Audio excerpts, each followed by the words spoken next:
школе номер 21 города Якутска вот уже 3-й год работает бизнес-школа-инкубатор. За 3 года в школе уже появилась собственная полиграфическая студия и мастерская по изготовлению тротуарных плиток. Как мы решились создать этот школьный бизнес-инкубатор?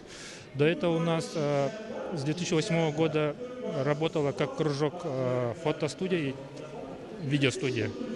То есть мы всю школу обеспечивали, например, грамотами своими, сертификатами, вплоть до диски с напылениями, футболки, все это. То есть школа может себя сама обеспечить. Бизнес на отпечатках пальцев приносит Никите неплохой доход. Франшиза передалась ему в наследство от выпускника школы Сюргена Тытыгынаева, который уже зарегистрирован как индивидуальный предприниматель. Программа InfoLife основана на том, что по этому сканеру можно узнать многое о том человеке, кого сканируете. В общем, представляете по очередности все пальцы сюда, обеих рук. И потом через несколько минут вам сразу сюда приходит отчет вот такого вот типа.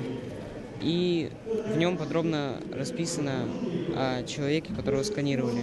Экскурсии по городу скраббукинг – лишь малая часть идей бизнес-школы номер 21. Руководители проекта планируют объединиться с другими школами республики и расширить свою предпринимательскую деятельность. И основная цель нашего бизнес-инкубатора – это учить детей именно предпринимательству на практике, чтобы они сами знали, откуда деньги идут.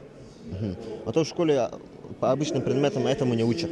Туяра Кривошапкина, Джулус Трофимов, Иван Тойтонов специально для ЕСЯ.